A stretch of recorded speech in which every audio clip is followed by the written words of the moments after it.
નમસ્કાર, આપ જોઈ રહ્યા છો ગુજરાત ફર્સ્ટ સમાચારોની સાથે હું છું જિજ્ઞાસા। મહત્વના સમાચાર। સ્થાનિક સ્વરાજ્યની ચૂંટણીને જાહેરાત કરવામાં આવી છે। રાજ્યની 69 નગરપાલિકાની ચૂંટણી યોજાશે। ફેબ્રુઆરીના ત્રીજા સપ્તાહમાં ચૂંટણી યોજાઈ શકે છે। ચૂંટણી પંચે તમામ તૈયારીઓને પણ આખરી ઓપ આપી દીધું છે। પંચાયત અને પાલિકામાં ફેબ્રુઆરીમાં ચૂંટણીના એંધાણ છે। ત્યારે જૂનાગઢ મહાનગરપાલિકાની ચૂંટણીની પણ જાહેરાત। 3 તાલુકા પંચાયત 69 નગરપાલિકાની ચૂંટણીની મતદાર યાદી પ્રસિદ્ધ કરવામાં આવી છે। ખાલી પડેલી તાલુકા પંચાયત અને નગરપાલિકા બેઠકોની મતદાર યાદી જાહેર થઈ છે। વિગતો સાથે સંવાદદાતા નિકુંજ જોડાઈ ગયા છે। નિકુંજ, શું વધુ વિગતો છે?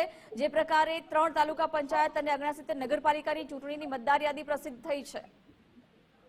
ટૂંક સમયમાં જ રાજ્ય ચૂંટણી પંચ તરફથી સત્તાવાર રીતે સ્થાનિક સ્વરાજની ચૂંટણીઓ જે છે તેની જાહેરાત કરી દેવામાં આવશે।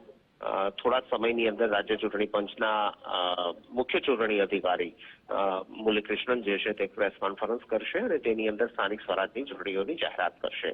69 જેટલી નગરપાલિકાઓ, આ ઉપરાંત જૂનાગઢ મહાનગરપાલિકા અને આ ઉપરાંતની પ્રસંગોપાત ખાલી પડેલી જે બેઠકો છે તેના માટેની સ્થાનિક સ્વરાજની ચૂંટણીઓ યોજાવાની છે।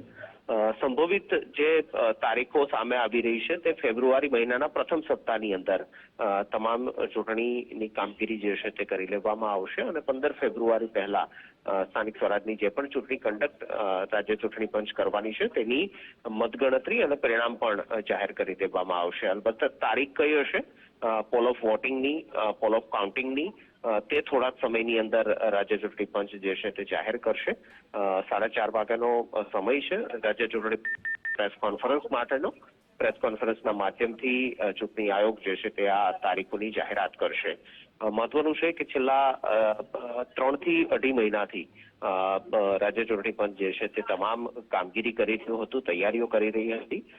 ઘણી એવી નગરપાલિકાઓ છે કે જે 6 મહિનાથી 1 વર્ષ સુધીની ડ્યુ છે। એનો મતલબ એ કે ત્યાં જે પણ ચૂંટાયેલી પાંચ જે છે તેની સત્તા નથી, એટલા માટે કારણ કે 5 વર્ષનો તેનો ટેન્યુઅર જે છે તે પૂરો થઈ ચૂક્યો છે, પરંતુ ચૂંટણી ન યોજાવાના કારણે ત્યાં જે પણ અધિકારી છે એટલે કે વહીવટદારનું શાસન જે છે તે ચાલી રહ્યું છે।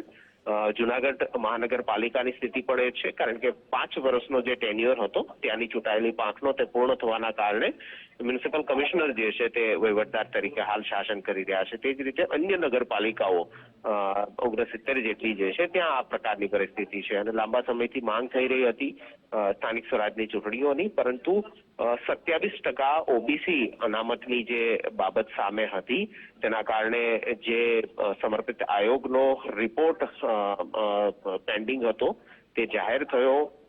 ઓબીસી અનામત જે છે તે 27% ડિક્લેર કરવામાં આવ્યું અને ત્યારબાદ સ્થાનિક સ્વરાજની ચૂંટણી માટેની તમામ જે હર્ડલ્સ હતા, જે પણ અવરોધો હતા તે પણ દૂર થયા અને તમામ તૈયારીઓ ત્યારથી રાજ્ય ચૂંટણી પંચ તરફથી શરૂ કરવામાં આવી હતી। લાંબી તૈયારીઓ હોય છે, મતદાર યાદી તૈયાર કરવાને લઈને વાંધા સૂચનો પણ મંગાવવામાં આવતા હોય છે। આ તમામ તૈયારીઓ પૂર્ણ થઈ છે અને આજે જ મતદાર યાદીની આખરી પ્રસિદ્ધિ પણ તમામ જિલ્લા કલેક્ટરો દ્વારા કે જે જિલ્લાના ચૂંટણી અધિકારી તરીકે તેમની જવાબદારી પણ હોય છે તેમના તરફથી આ મતદાર યાદીની આખરી પ્રસિદ્ધિ જે છે તે પણ કરવામાં આવી છે અને હવે છેલ્લી પ્રિપરેશન એટલે કે રાજ્ય ચૂંટણી પંચ પ્રેસ કોન્ફરન્સ કરીને તમામ તારીખો જે છે તે જાહેર કરશે, મતદાન ક્યારે થવાનું છે। સાથે જ મહત્વનું એ પણ છે કે જે પણ ઉમેદવારો છે તેમને તૈયારીઓ કરવાનો અથવા તો પ્રચાર કરવાનો ખૂબ જ ઓછો સમય મળશે। ઉમેદવારી ફોર્મ ભરવાનો સમયથી લઈને મતદાન સુધી એટલે કે પોલ ઓફ વોટિંગ સુધીનો સમય જે છે તે લગભગ 10 દિવસનો હશે અને બસ આપ દ્રશ્યમાં જોશો, ટીવી સ્ક્રીન પર જોશો, રાજ્ય ચૂંટણી પંચના મુખ્ય ચૂંટણી અધિકારી મુરલીકૃષ્ણન જે છે તે હવે સીધા જ પ્રેસ કોન્ફરન્સ કરવા જઈ રહ્યા છે। સીધા જ તેમને સાંભળીશું।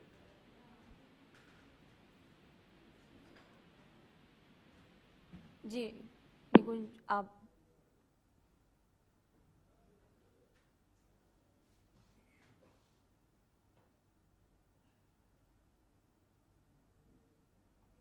તો ખાલી પડેલી તાલુકા પંચાયત નગરપાલિકા બેઠકોની મતદાર યાદી જાહેર કરવામાં આવી છે ને બસ ટૂંક જ સમયમાં સ્થાનિક સ્વરાજની ચૂંટણીની તારીખોની જાહેરાત કરવામાં આવશે।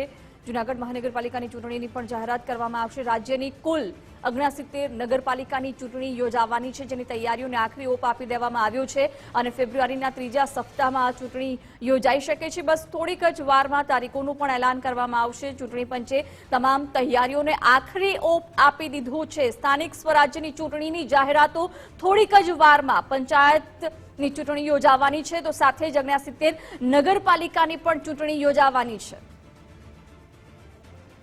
ફેબ્રુઆરીના ત્રીજા સપ્તાહમાં ચૂંટણી યોજાઈ શકે છે.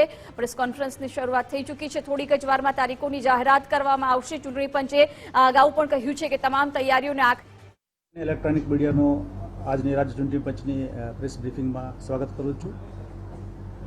રાજ્ય ચૂંટણી પંચની નેચર હેઠળ મહાનગરપાલિકા, નગરપાલિકા, જિલ્લા પંચાયત, તાલુકા પંચાયત અને ગ્રામ પંચાયતનું ચૂંટણી યોજવા માટે જે મેન્ડેટ છે એ પ્રમાણે આ વખતે અમે જે ચૂંટણી કરવા પાત્ર છે એ બધા અમે તૈયાર કરીને આપણા સમક્ષ શેડ્યુલ અને પછી કઈ કઈ જગ્યામાં ચૂંટણી થવાનું છે અમે એક વિગત આપું છું. જે રાજ્ય સરકાર દ્વારા જે 27% અનામત બાબતમાં જે નિર્ણય થયા પછી અત્યારે અમારા પાસે જે ચૂંટણી કરવા પાત્ર જે મુદત પૂરું થઈ ગયેલી એવા બધાનું અમે તૈયાર કરીને એ પૈકી યોગ્ય ચૂંટણી કરવા માટે લીગલી કોઈ પ્રોબ્લેમ નથી એવા બધા યાદી કરેલા છે.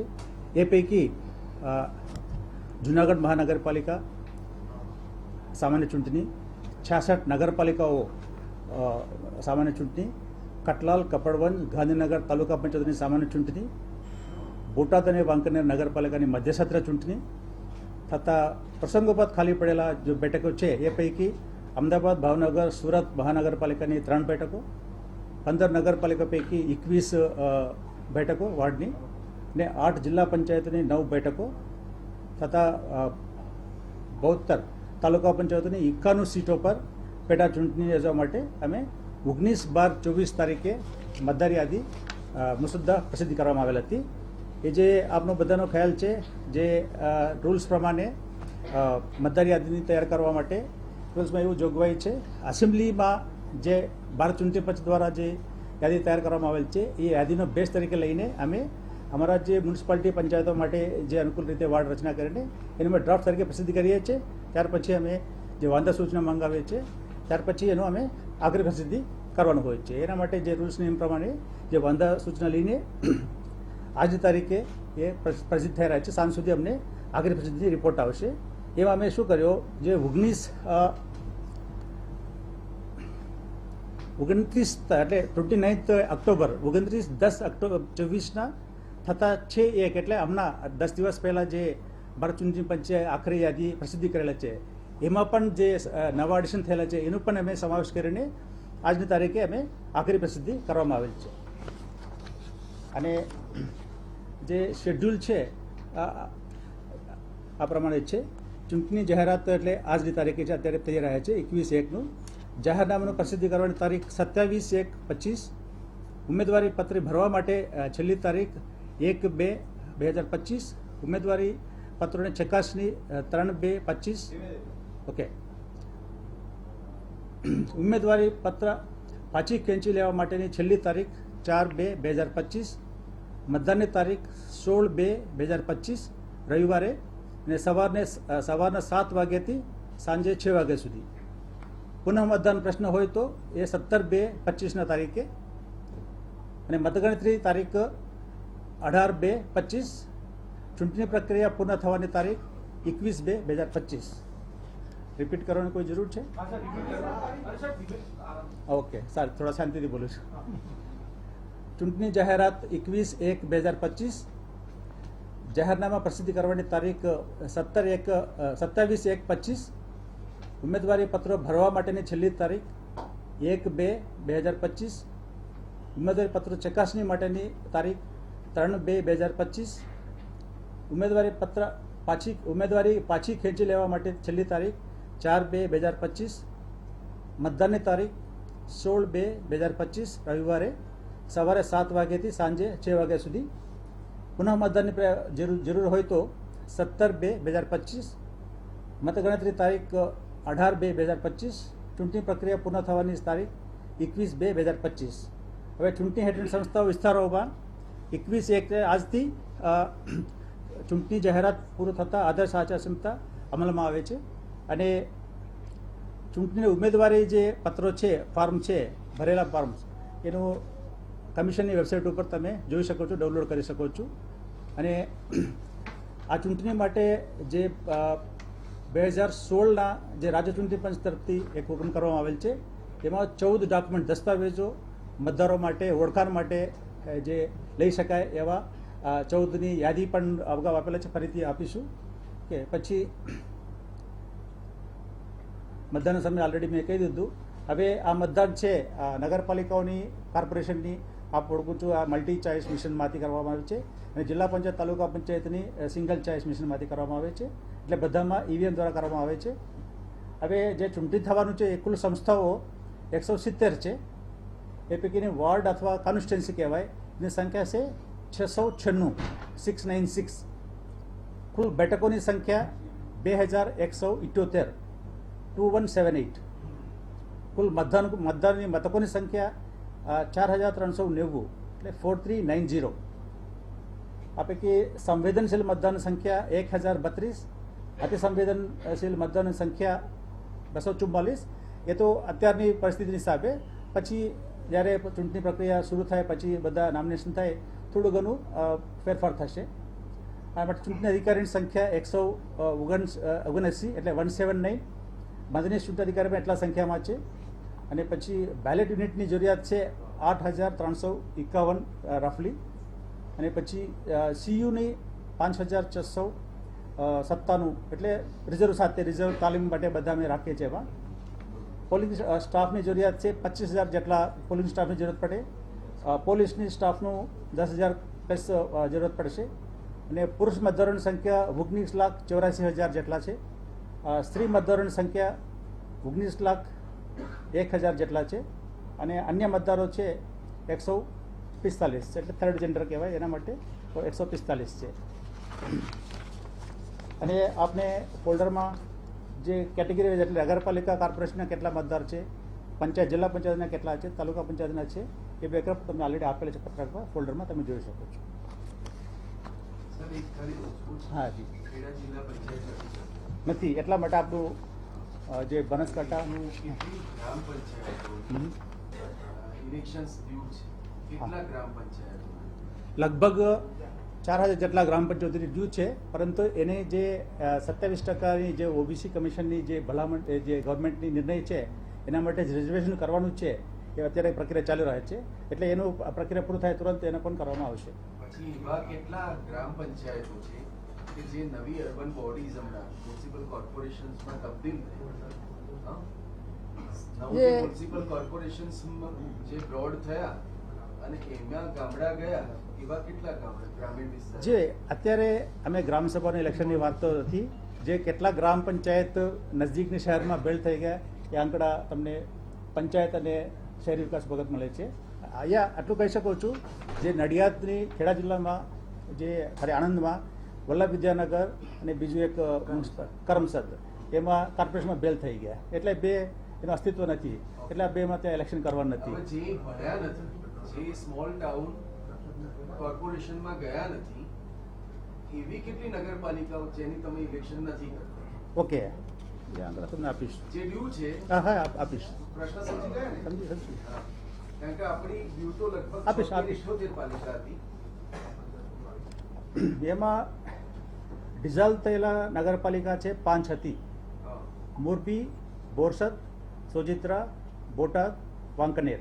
એક સેકન્ડ સર, રિપીટ કરો. મોરબી, બોટાદ, બોરસદ,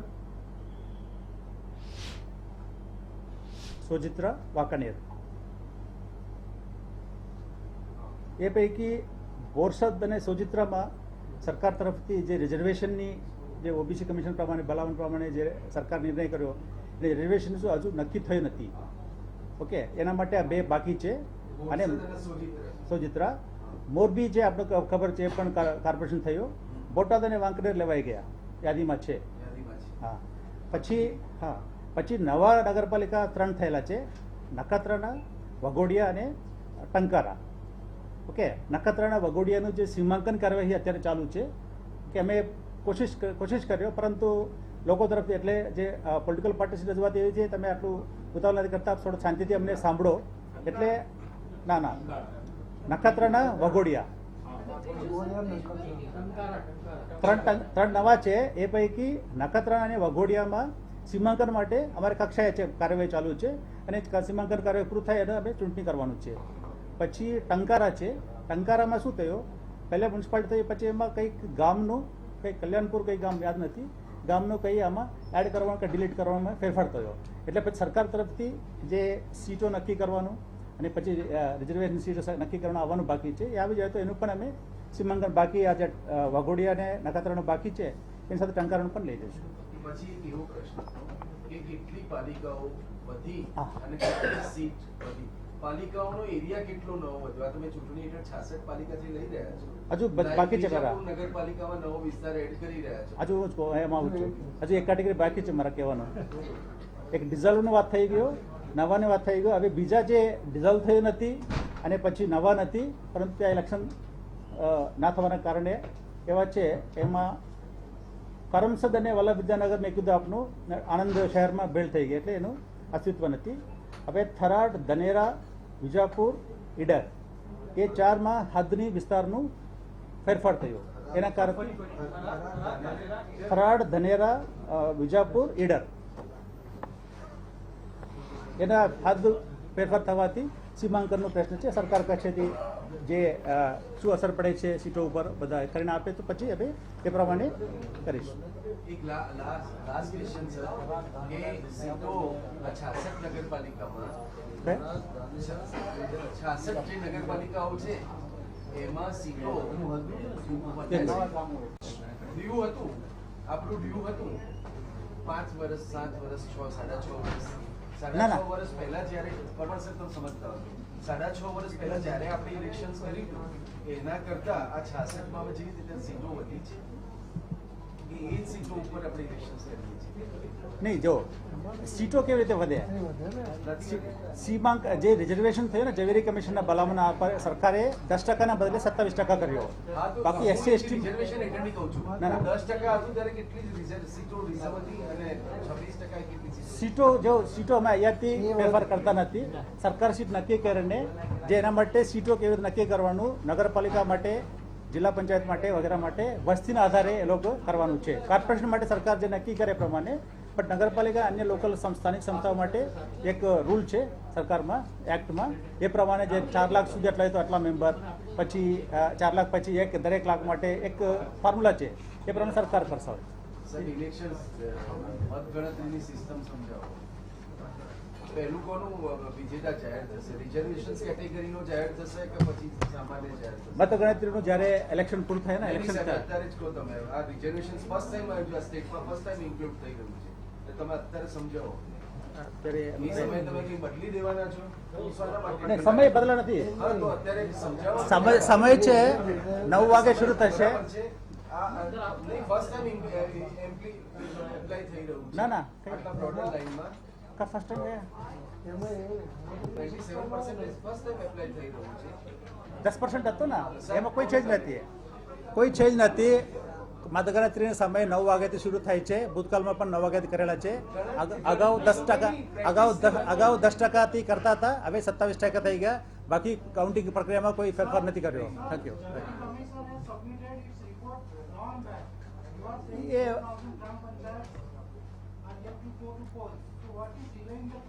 देखो ग्राम पंचायत ઝવેરી કમિશન રિપોર્ટ ઝવેરી કમિશને સરકારમાં રજૂ કરેલા છે.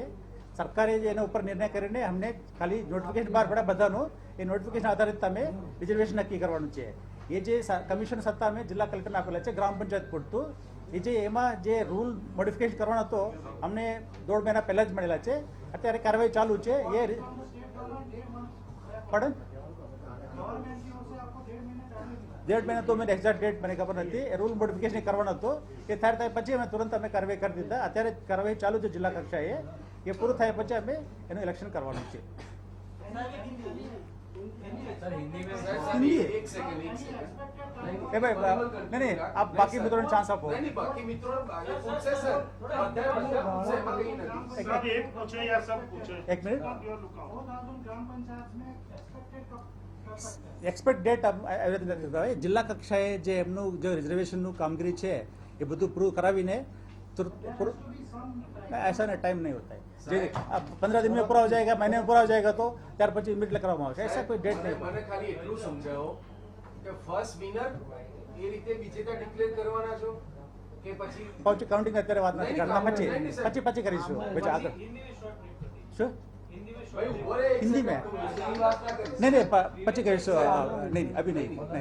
એ નહીં તો એમ નહીં. આપનો કાઉન્ટિંગ બાબતમાં યોગ્ય સમયે આપનો બ્રીફ કરીશું બધાનો બોલાવીને. Don't worry. ગો અભી તો આની clarity નથી. ના ક્લેરિટી નથી. જે અગાઉના વર્ષોથી કરતા તે જ ક્લેરિટી છે. કોઈ વાત સાહેબ તમે કહો ને નહીં, અત્યારે નહીં કહેવાય. એ જાણકાર બેઠા છે તો નહીં તમે શું વાંધો છે? પછી કહીએ. આપનો શું પ્રશ્ન છે? રોટેશન હિન્દી. કેવી નક્કી કર્યું? ચલો એ જે આ તો બેઠકની ફાળવણી જણાવો. રોટેશન કેવી રીતે નક્કી કર્યું? लोकेशन अभी देखो इलेक्शन की નહીં 27% લેખે રોટેશન્સ કેવી રીતે નક્કી કર્યું તમે બેઠકોની ફાળવણી? તો પછી તમે કામ કરો અને તૈયારી કરો. નહીં રિટર્ન જે તમને રાઇટિંગમાં જોઈ તો આપી દઈશું. હા મેથડ છે, આપણે જણાવીશું. ભાઈ નહીં સ્પષ્ટતા કરીશું. Okay don't worry. સ્પષ્ટતા કરીશું. અત્યારે જે છે ને અનાઉન્સમેન્ટ માટે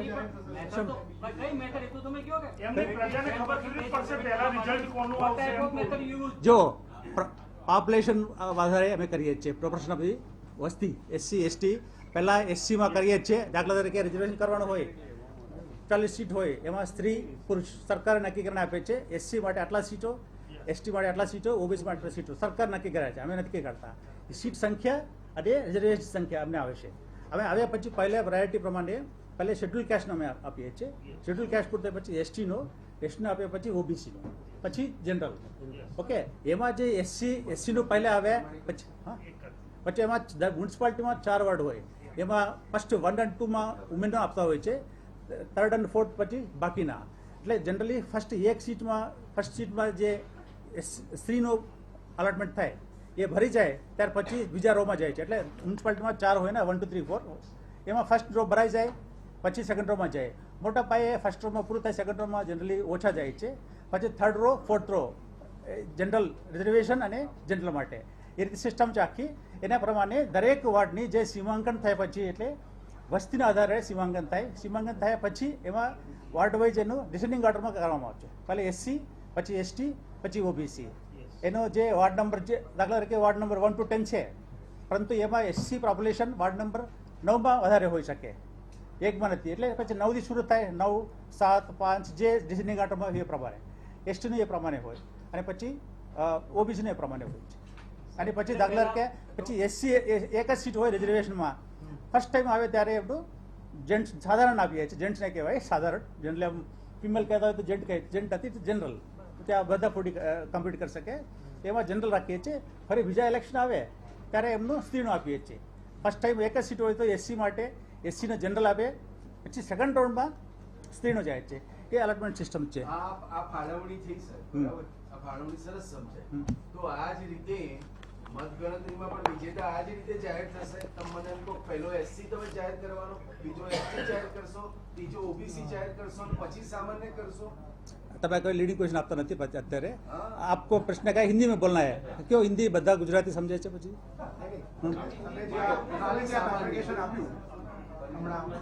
કેટેગરી વાઇઝ રિઝલ્ટ એક પ્રકારે ડિક્લેર કરશો. રિઝલ્ટ માટે અત્યારે નક્કી કરવાનું બાકી છે. નહીં કોઈ બાકી નથી. જૂના સિસ્ટમ પ્રમાણે પછી આપણે વધારે બોલવાનું નથી. આપ બીજા મુદ્દા પર બોલો. हिंदी ने पहले हिंदी पूरा कर दीजिए. તમે પૂરું કરો. हिंदी पूरा कर दीजिए. આટલું ક્લેરિટી કરી તમે આટલી